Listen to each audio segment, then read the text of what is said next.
So I want to start by welcoming each of you in your uniqueness of your experience, just as you are. And I invite us to just settle into appreciating ourselves just as we are in that uniqueness. Beautiful that we're gathering together because we're all interested in stepping into our power more fully. And at the same time, I want to recognize that each of us holds our power in our lives now. And each of us has different ways that we have strength in that way. And somebody asked me how I define power. And I see life, our life force is just so potentially vital and is so vital. And the place in which we constrain or restrict our life force so that we're not flowing with life. When we are flowing with life, we're in our power, we're in our full potential. Women of Power training is an initiatory experience. It's an initiatory journey. And we bring the strength of ourself to it, and also we are sustained by the strength of all the women who've gone through this initiatory journey before, who are on staff and are guiding us through this process. And it's such a beautiful thing to be held by women who are cooperating together,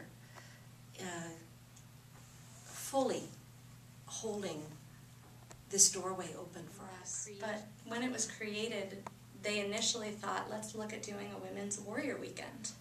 And as they started to think about that, they realized women's core kind of wounding and core struggle is not around warrior energy. They actually defined it as with this energy that they call predator energy. So we're going to talk a little bit about why that is. So women in this culture, and of course this is a generalization, but we are taught in so many ways to be quiet, to be small, to be caretakers, that our most big, powerful energies are not welcomed. You know, big movements, loud voices, that those aspects of ourselves, because those are parts of who we are, but that we learn to stifle those. Oh, that's bad. You know, I get yelled at or I get scolded or told that that's not okay. And so then we start to internalize that in order to keep ourselves safe. So in order to survive as a child, myself as this young female is going to figure out what are the rules that are going to help me survive.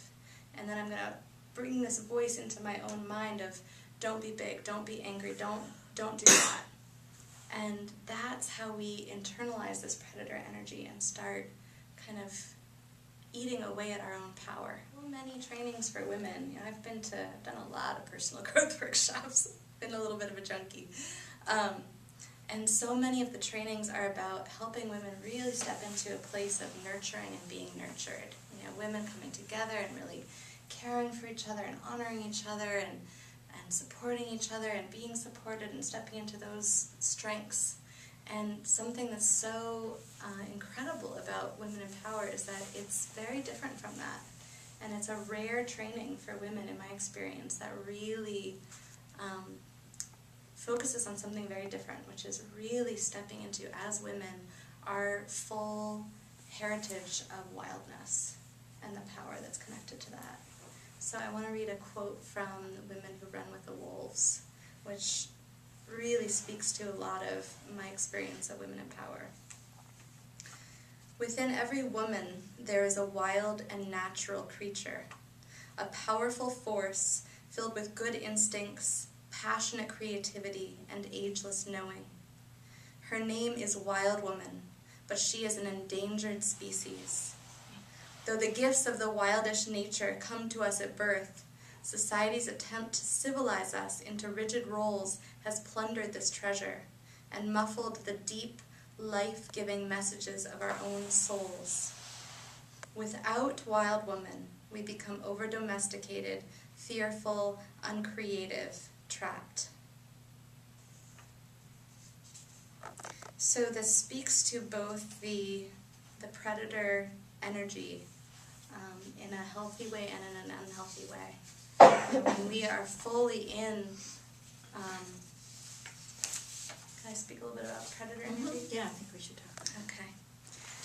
So when we are fully in the healthy predator, which as in terms of our evolutionary history we have inside of us, this hunter kind of instinct, it's the way that we go after what we want. We name something and we see something that we want in our lives, you know, from the most kind of basic, you know, I need shelter, I need food, to, you know, I want to follow my passion, I want to give my gifts to the world, and it's this way that we fully invest ourselves in that kind of mission. And there's so much power and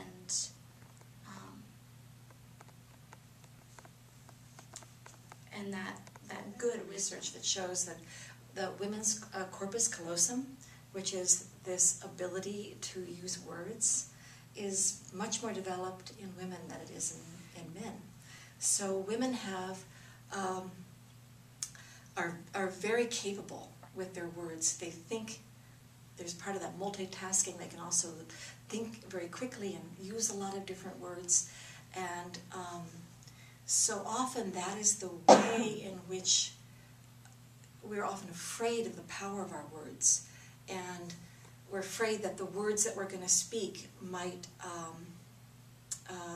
be too much, and they might actually wound other people, because that's the way we can wound their words. And so sometimes when we've stifled this energy, this shadowy energy within us, that when we get in touch with those places that we don't usually get into, when they just erupt and they come up, then we tend to spill out those words in a way that can eat or bite our partners, it can eat up our children, and we can say things to them that we vowed never to say. 4-day Women in Power training is one of the most, probably the most highly refined and structured to make the most efficient use of time workshops that I've ever done. That's for sure. And it looks at all of these different pieces. So there's some really powerful work that is supported and facilitated around how to really transform these places where we get locked into unhealthy predator, the ways that we eat away at ourselves. To really transform and shift that so that we can claim our power in a really full, powerful way. And then there's also ways that they look at how to really learn this art of surrender and being in that healthy prey, you know, around sexuality, around our senses. So that's, and they talk about how to bring these kinds of ideas into communication, how to make communication really clean and effective. And it's, if you're interested, I would say do what you can to go, because this is only the second time it's ever been on the West Coast. It's a very big production to put this on. It's usually back in the East Coast and in England. So there's a lot of women in England and in the East Coast that are very deeply involved in this work. So it's a marvelous opportunity, and I'd be happy to talk to anybody about brainstorming ideas or whether this seems right for you. But if you are all kind of going, ooh, there's something about it that rings my bell, then I would say go for it, because it's quite extraordinary.